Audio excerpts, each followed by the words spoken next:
All right, today we're going to change the oil in a Cherokee 2014 3.2 liter V6 engine.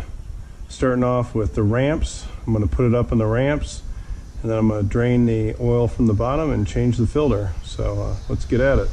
All right, we're going to start by putting the car up on the ramps. This is pretty easy to do. You just basically drive up on the ramp till you feel like you've hit the end of them. I let the car glide to the point where it stops, which we've hit. Put her back in park.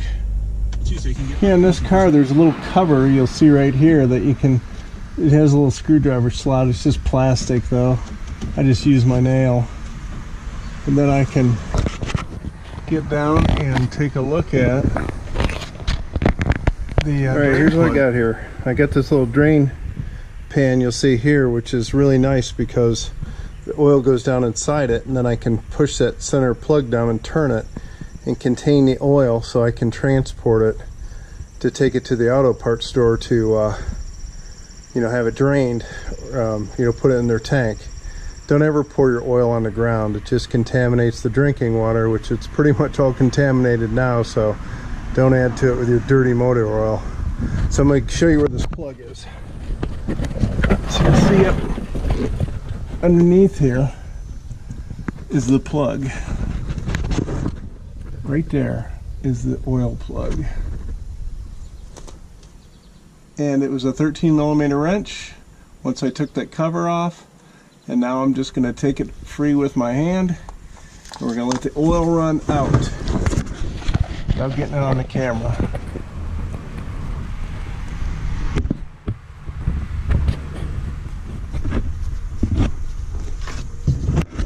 See, it's already starting to come out. It's hard to show you with a camera and the light at the same time, but I'm doing it best I can. There you go. There's your oil.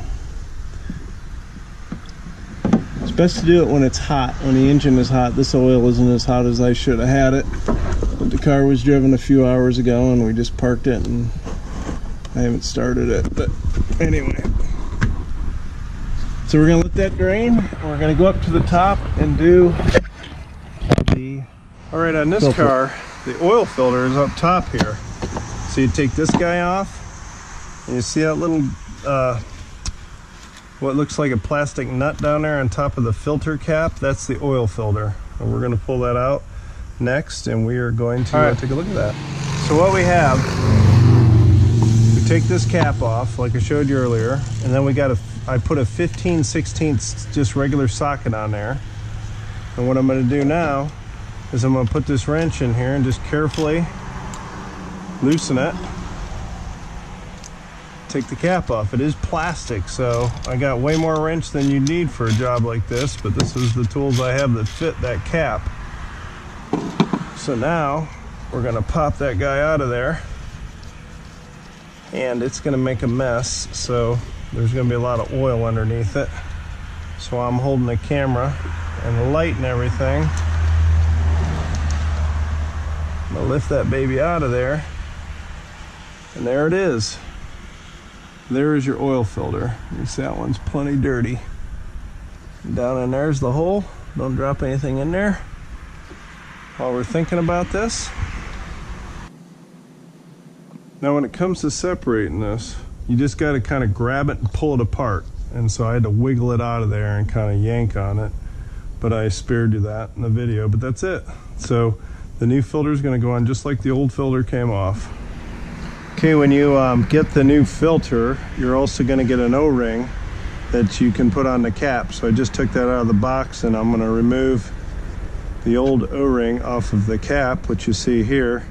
I don't know if all filters come with this O-ring, but I use KN filters, and they do, so I am going to replace it. It's pretty easy.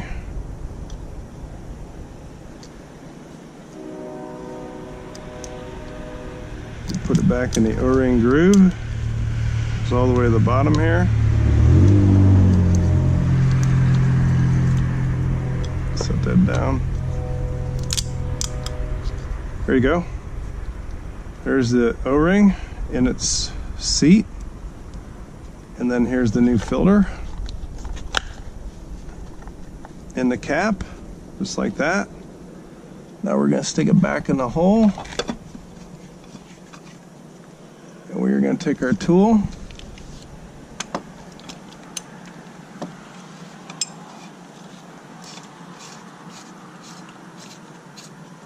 We're gonna tighten her down. And you don't crank this too hard. I got way more tools, so I got my hand right near the pivot point because I don't want to put any leverage on this. I just want it tight so it doesn't leak. There you go. That's it. That's all you got to do the filter. It's pretty basic. Okay, before I put everything back together, I just want to wipe off the excess oil that I spilled. The better you get at this, the less oil you spill, you'll be an expert. But they spill it when you take it in the service shop too, so don't feel bad about it. There you go. And that cap is on and that filter is replaced. So now we're going to go back under the car and finish with the putting the oil plug back in. So you can see the oil's all done draining out. Oil, and I got the plug. I just keep it there in my container. Now the oil is passed through to the bottom of this container, which makes it nice. It's a lot better than having an open pan, because when you go to pull the open pan out and the oil is real hot and thin, it will splash everywhere. So trust me, put your old clothes on, and you know, you're gonna make a mess. So just, you know, try to keep it off the concrete or pavement or whatever. So anyway, we're gonna put the plug in now, and I'll show you that here in a second. Alright, she's down to her final drips, but I'm going to put the plug in.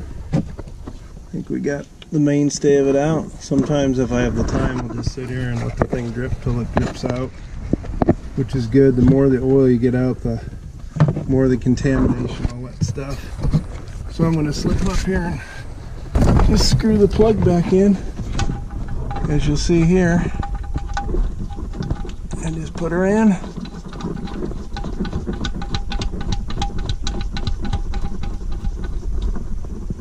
Then I take the wrench, and again, you don't need to be Hercules on this. You just need to get it tight enough so it doesn't leak. So I just like to put a little extra oomph on it, like that, and she's tight. I'm completely good with that. Okay, there it is. All right, you'll see this motor is takes 5W20. I like to use Mobil 1 synthetic myself, and this is where you put it in. Now this 3.2 liter is a 6-quart motor. So the way I like to do it is I put about 5.5 quarts in, and then I will start it, back it down, get it level, and then I'll add the other half a quart, checking it with the dipstick to make sure that I don't overfill it. If it's an overfill by a little bit, it's okay, but if it's overfilled by, say, a quart or half a quart, you risk having the oil be too high and come in contact with the crankshaft, and then it'll actually start to whip up the oil and turn it into like milkshake, and then that could cavitate your engine and actually destroy it. So you want to be careful of that. All right, here's the engine oil. I've got a funnel here, you'll see, and once you take this thing all the way off, don't even leave a little piece of it hang, because if you do, the oil will find a way to spill on everything as a result of that little piece being on there. And so I'm going to at least get it on the outside, as you'll see here. Okay, now we're going to carefully pour it in the motor, and I'll watch for the bottom of the funnel to make sure it's not leaking. And this is 5 quarts here, so I'm going to pour the whole 5 quarts in.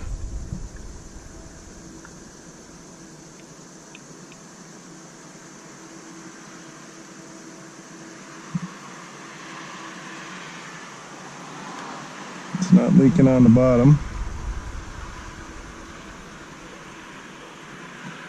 I like to get these 5-quart containers because it just makes it so much faster and open 5 individual quarts, and plus it pours out a lot faster. So don't like to be wasteful, try to get it all in there. Alright, so I put 5 in, so now I'm going to take a look at this guy and I'm going to put in, this has about almost 2 quarts in it, so I'm going to put at least half of this down. I'm going to run it down to this line, and then I'm going to back the Jeep off the ramps and add the other half quart once I have it down. You don't have to do it. You probably could do it without that. That's just the way I do it. Okay, that's probably good.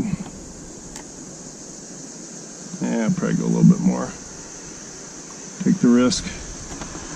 All right. So we're gonna back the vehicle down. All right, as we do this, I always like to take a look at, watch the oil. I don't know if you can see this, but I like to make sure that the oil indicator, or if you have an oil gauge, reacts pretty quickly to my new oil. I'm not seeing anything, so yeah, it looks like everything's okay. Now another thing I want to show you here is how to reset the oil change indicator. So what I'm going to do is I'm going to shut the car off. I'm going to push the on button so that just the car is on. 64,154. I'm going to record that. Okay, now it's on. Now I'm going to depress the gas pedal 3 times. 1, 2, 3. 3 times to the floor, and then shut it off. And that should reset the oil change indicator. So you just have to turn it on, not just the accessories, but turn it on without stepping on the pedal or starting the engine. So you're just gonna push the start button twice so that the power is on but the engine's off, and then step on the gas pedal 3 times. 1, 2, 3, and then shut the engine off. Or excuse me, turn the power off. The engine is off. All right, what I'm gonna do next now is I'm going to check the oil with a clean rag. And I'm going to wipe it off first. And I'm going to look for the little indicator, which is right there. Right there it says safe, and the oil's got to be within that range. Right there where it says safe. It needs to be right within that range.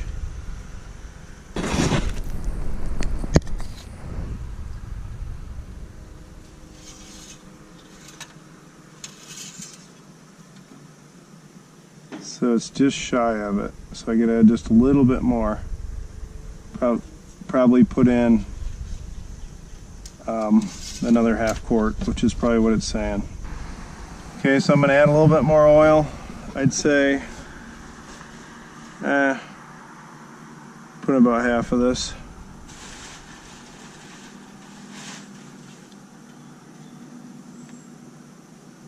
It's pretty close right there.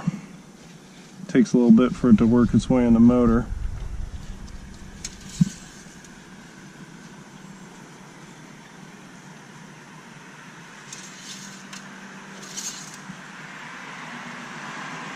Yep, she's just in the safe zone.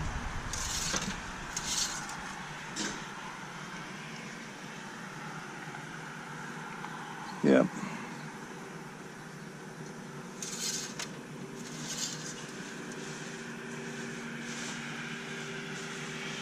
I'd say I can put in what I got left here. It'll be fine. Just got a splash left.